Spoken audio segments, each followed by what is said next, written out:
Assalamualaikum warahmatullahi wabarakatuh. Anak-anak, bagaimana kabarnya? Alhamdulillah, insya Allah Ustadz doakan kalian baik-baik semuanya. Dan semoga kalian bisa mengikuti pembelajaran meskipun tidak bisa hadir di sekolah, tapi diusahakan kalian bisa mengikuti pembelajaran dengan baik. Anak-anak, oke, kita lanjutkan pembahasan pada pelajaran pendidikan agama Islam ini. Ustadz minta kalian silakan buka bab yang kelima. Bab yang kelima tentang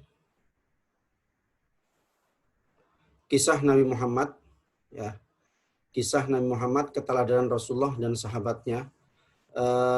Pada bab ini akan dijelaskan tentang keteladanan Nabi Muhammad SAW dan keteladanan sahabat Rasulullah Muhammad SAW. Oke, anak-anak.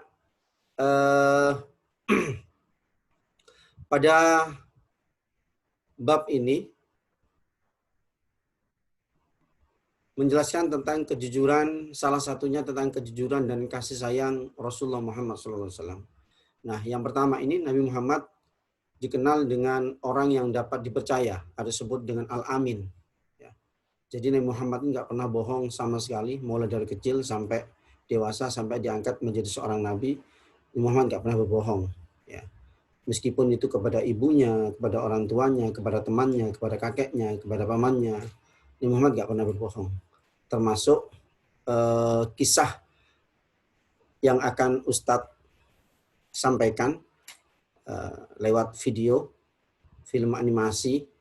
Kalian nanti bisa menyaksikan semuanya tentang hebatnya Nabi Muhammad meletakkan Hajar Aswad di saat seluruh orang-orang Quraisy, kepala ketua kabilahnya, ketua sukunya itu berebut untuk meletakkan Hajar Aswad, maka Nabi Muhammad mempunyai perencanaan yang bagus sehingga mereka tidak terjadi peperangan, dan Nabi Muhammad pun menjadi orang yang meletakkan Hajar Aswad dengan tangan beliau sendiri. Oke anak-anak, kita saksikan bersama kisah Nabi Muhammad, kejujuran Nabi Muhammad, karena kejujuran Nabi Muhammad inilah yang membuat orang-orang Quraisy segan kepada beliau. Marilah kita saksikan dengan baik.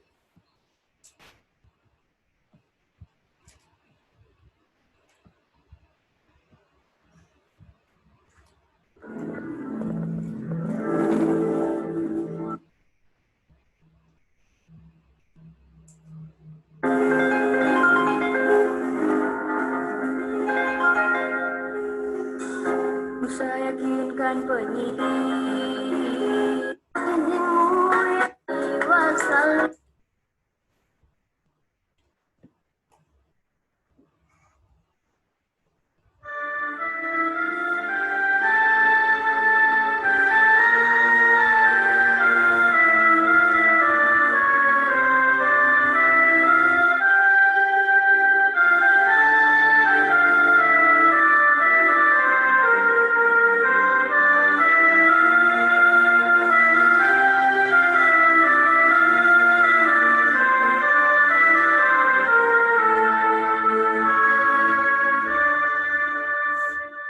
Aku seorang Arab dari semenanjung Arabia. Aku tinggal di atas tanah ini, sebagaimana orang tua dan nenek moyangku.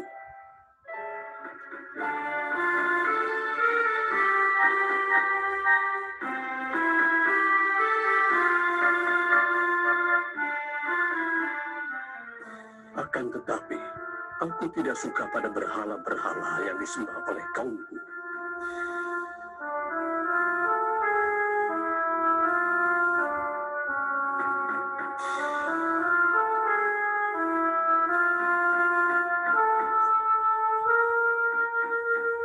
Disinilah di Mekah ini, aku mendengar berita tentang seorang pemuda bernama Muhammad yang terkenal dengan kejujurannya. Dan aku mulai terus mengikuti beritanya dan berusaha mengenalnya lebih dekat.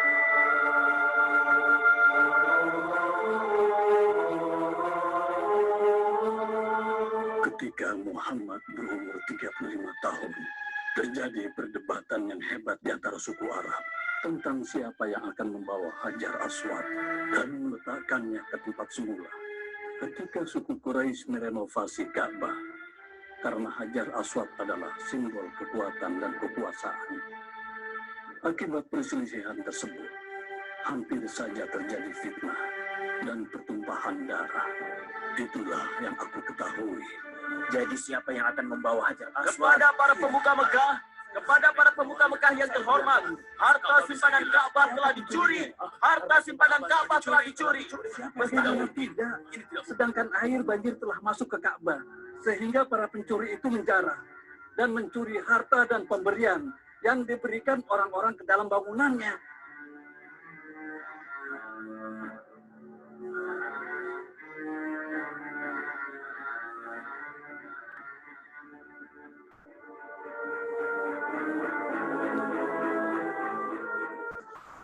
Ka'bah ini benar-benar telah kosong.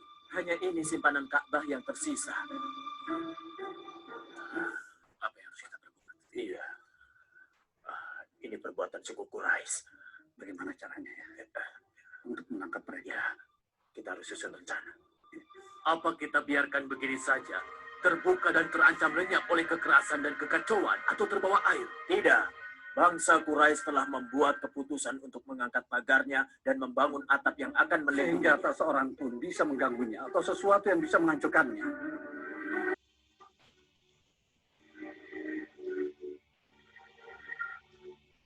Awas, ada ular. Wah, ini ular ganas ya. Kenapa bisa terjadi ada ular ya? Dia menempel ini. Lalu apa yang harus kita lakukan terhadap ular yang menempel dalam dinding Ka'bah itu?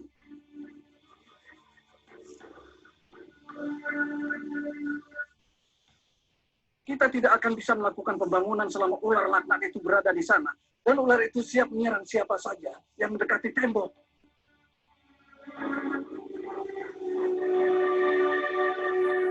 Semoga aku bisa menghancurkan kepalanya. Sungguh, ia bergerinja dan berkeliling di seputar bangunan Ka'bah itu.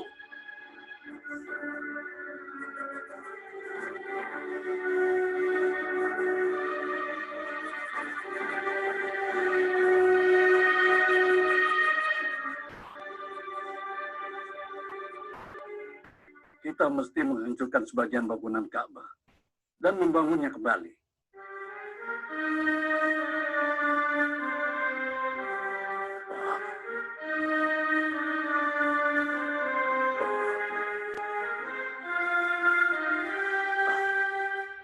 Hajar Aswad telah kembali ke tempat semula. Sungguh aneh. Bahkan inilah perkara yang agung. Lantas, bagaimana kita akan menghancurkan dan membangun kembali? Siapa pula yang akan memberanikan diri untuk menghancurkannya? Kita tidak akan bisa membangun kecuali kita menghancurkan bagian-bagian yang lemah. Jadi apa yang kita kerjakan? Saya akan memberanikan diri dan memulai menghancurkannya. Tunggu sebentar, hai Walid bin Mughirah.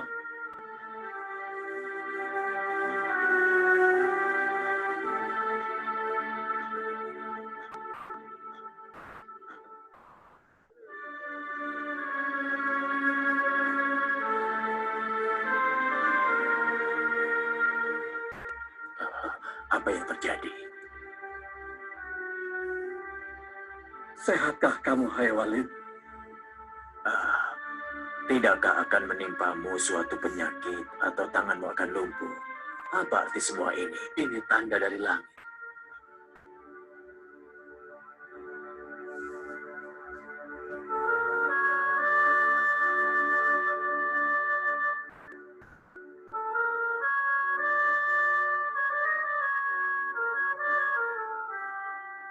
Barokah, Barokah, aku mencari-carimu.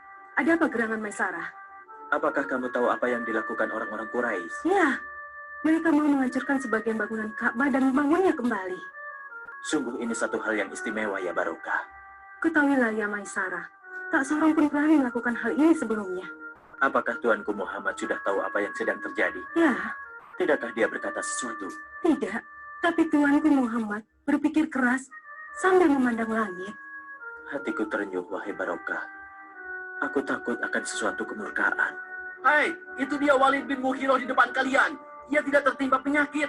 Ini merupakan isyarat bagi kita untuk melanjutkan apa yang telah kita sepakati bersama untuk melaksanakannya. Ayo, segera kita kerjakan. Ayo.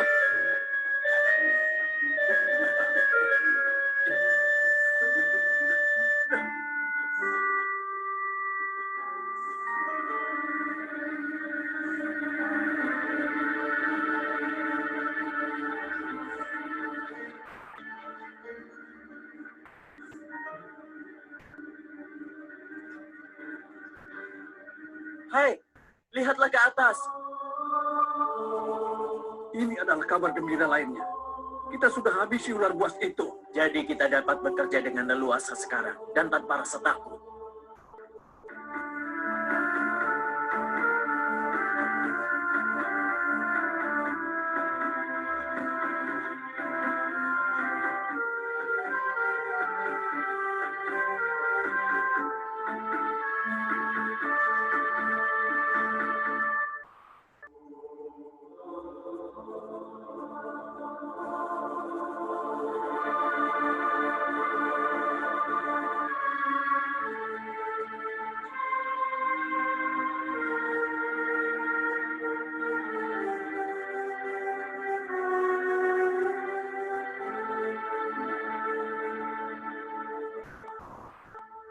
Sekarang kita sudah selesai mendirikan tembok Ka'bah. Dan tinggal membangun atap Ka'bah di atas tembok ini. Apakah aku harus mengambil papan kayu dari perahu dagang Romawi yang terdampar di pesisir laut dan kita bangun atap Ka'bah darinya? Ya, kalau memang hal itu bisa selesai dengan cepat. Baiklah, saya akan berangkat sekarang juga. Baiklah, kalau begitu berhati-hatilah.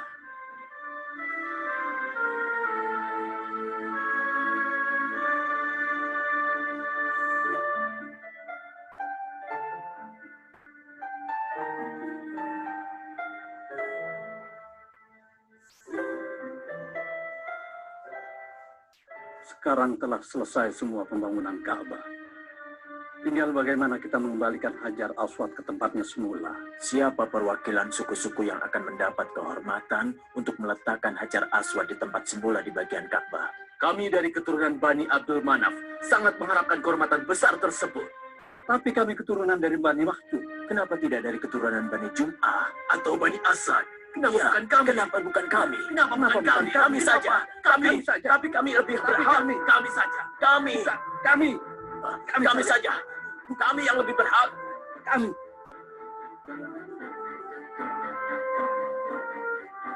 Tidak akan ada yang mengangkat Hajar Aswad kecuali bagi orang yang berhasil mengalahkan suku-suku yang lain. Antara mati atau darah kami mengalir seperti darah yang mengalir di depan kalian. Atau kami berhasil untuk meletakkan Hajar Aswad ke tempatnya semula. Kau lihat ini.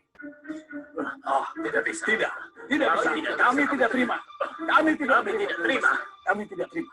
Hai orang-orang, apakah kalian membolehkan untuk saling bermusuhan dan saling membunuh sementara kalian melakukan pembangunan Ka'bah?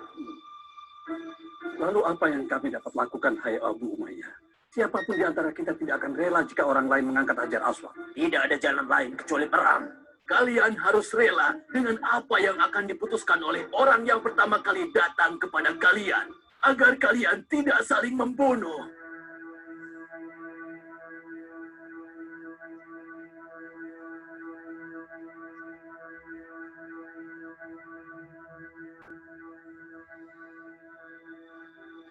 Barokah. Barokah. Ada apa dengan Hai Masarah? Di mana Tuanku Muhammad? Saya kira dia keluar melihat-lihat pembangunan Ka'bah. Ya Tuhan, saya khawatir akan keselamatannya kalau orang-orang Quraisy itu berperang. Mereka berselisih satu sama lain dan saling mengacungkan pedang. Begitulah, Apakah benar yang kau katakan itu, Hai Masarah? saya harus segera menyusulnya. Saya khawatir kalau ia akan tertimpa mara bahaya. Kami tidak akan terima Kecuali perang. Ya, harus Kami perang. tidak akan terima. Pokoknya harus perang. Ya, Kami tidak akan terima kecuali perang. ya, harus perang. Harus perang. Harus perang. Harus perang sekarang. Pokoknya harus perang. Diam, tenanglah. Ada suara langkah kaki. Dengarlah. Siapa gerangan? Dia adalah Muhammad, orang yang terpercaya. Sekarang kami setuju dengan yang kamu usulkan tadi, hai Abu Umayyah. Selamat datang ya Muhammad, wahai orang yang jujur dan terpercaya.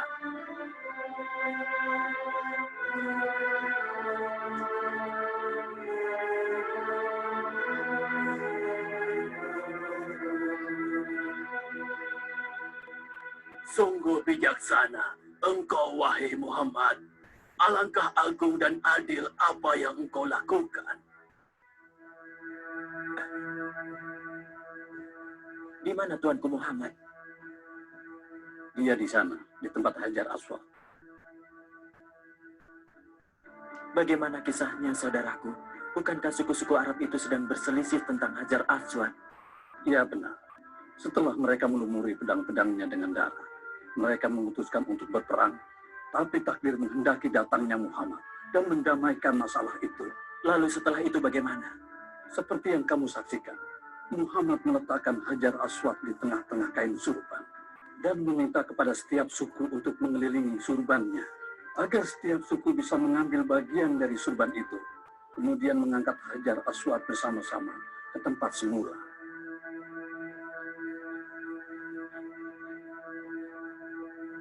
Apa yang aku lihat ini? Oh, itu Muhammad sedang mengangkat batu Hajar Aswad untuk diletakkan di tempat semula.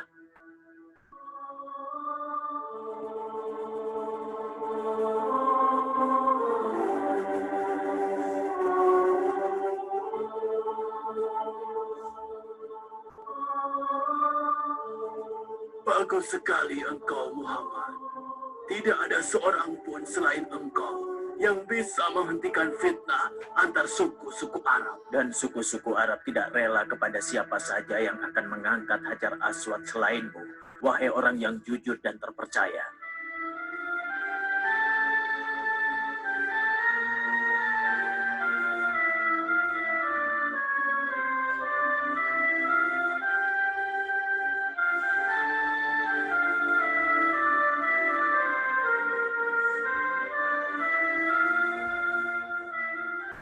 Itulah dia Muhammad.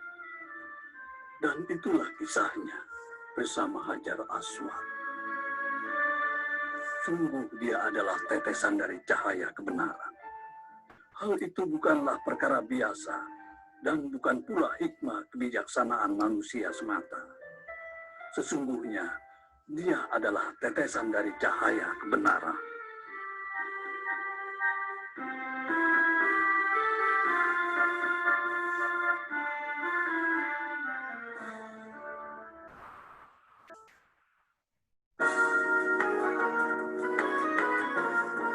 Muhammad di akhir zaman, datanglah beriku mukjizat.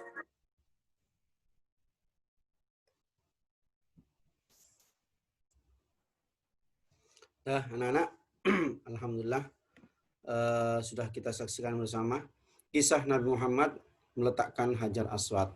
Nah, anak-anak, selanjutnya tugas kalian adalah merangkum dari kisah yang tadi kita saksikan bersama dan pelajaran apa yang bisa kita ambil dari kisah peletakan Hajar Aswad yang dilakukan oleh Nabi Muhammad dan ketua kabilah suku Quraisy. Semoga kita bisa mengambil banyak pelajaran dari kisah itu dan tolong ditulis dan dirangkum dan dikirim via Classroom. Sekian, terima kasih. Assalamualaikum warahmatullahi wabarakatuh.